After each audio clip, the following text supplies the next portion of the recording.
Have you ever been to Warren, Ohio? What? You don't know where it is? I do. You see, I lived in Erie, Pennsylvania. You don't know where it is either?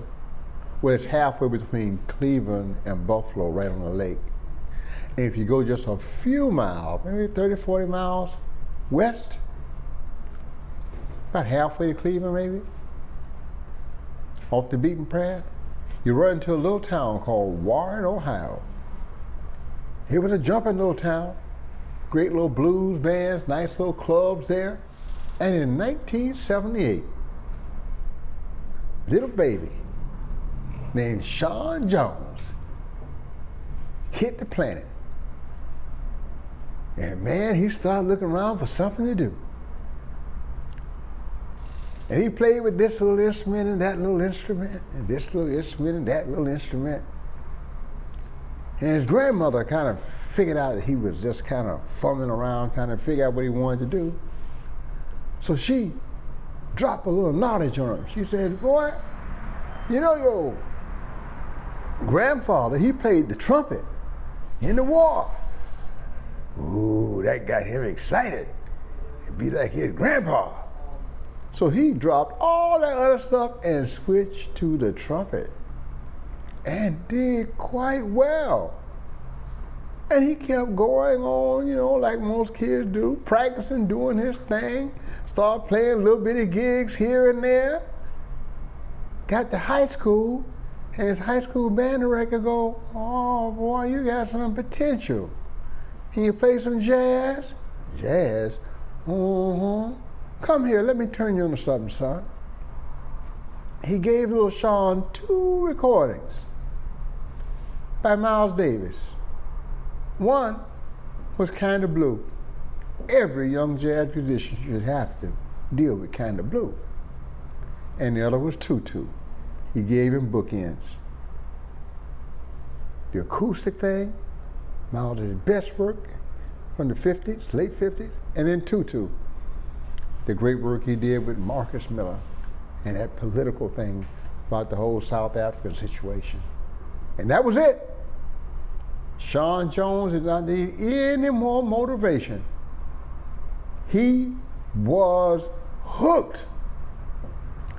Soon, he was out of high school and headed to college at Youngstown State University, where he studied classical trumpet, which is a good thing because he developed some discipline and really good technique and range and flexibility and all the things you need to be a bad cat on the trumpet. Oh yeah, all that classical stuff, all those symphonies, all those excerpts, all those solos, Hummel and Haydn, you know, gotta do them all. Not long after that, well, Sean ends up at Rutgers, just outside New York City. Oh yeah, just outside the city. And now he's studying jazz full bore. And getting the chance to hang out with the jazz musicians in the area. Soon, he makes a little noise, and someone hears him. Another trumpet player goes, who's that boy over there? Well, I'll be darned, he can play. That other trumpet player was none other than Wynton Marsalis. And he offered him a gig playing third trumpet in the Lincoln Center Jazz Orchestra. And of course, Sean took that gig. It was only a part-time gig, gonna last a little while. Well, Sean gonna play his butt off, and Wynton liked him. So he went from playing third trumpet for 6 months to a 5-year stint with the Lincoln Center, and not on third trumpet as the lead trumpet player. Yeah, the cat playing the high stuff way up there and having to nail it every single time, and Sean did. Oh yeah. At the same time, he's doing little side man gigs, playing with this guy, playing with that guy, playing with this person, playing with that person. You know, you name him, he played with a man. He loved it. Matter of fact, 2007, he did a recording with Nancy Wilson that won a Grammy. So, he's not even 30 years old. He's got his first Grammy. Oh my God, things are really coming up for him. So now everybody wants a piece of him. So all the old journeyman jazz musicians, straight ahead guys, they all want a piece of Sean Jones. Can you play on this? Can you play on that? Can you do this? Can you guess on this? He even did some work with people like Tia Fuller. Yeah. He did it all. He was comfortable in almost any situation. A few years later, he's called to do work with the San Francisco Jazz Orchestra, which he did for 3 or 4 years. That's a really great group too, if you haven't heard of them. San Francisco Jazz Orchestra. Very experimental stuff, great arrangements, written by the members. Yeah, Sean was really doing it. But this is just one aspect of Mr. Sean Jones. You see, he's also performing with the Cleveland Symphony, and he's performing with the Soulful Symphony in Baltimore. He's performing with the Pittsburgh Symphony.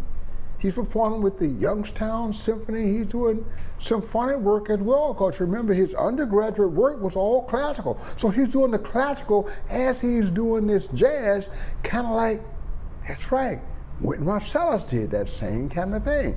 So here's Sean Jones on that path. But you see, Sean didn't stop there. There was a third leg. Wasn't long before he became professor of music at Duquesne University in Pittsburgh. And then Oberlin University offered him a job. He went to Oberlin for a few years. And Youngstown, and he was there for a few years. And I think the last gig he had was at the Peabody Institute, which is a part of Johns Hopkins University. So he's also been very active on the educational side of things. Educational side of things, classical side of things, jazz side of things. By the way, I need to tell you this. He is my favorite trumpet player. He's just a bad cat. I love everything he does. His album, 2017, I think it was, Live at the Bistro, one of my favorite albums. It's just like, whoa, it's live, so you get the crowd noise, and you get that excitement that happens when the audience is feeding off the performer, and the performer is feeding off the audience, and you got that give and take. Go get that one. It is just hard.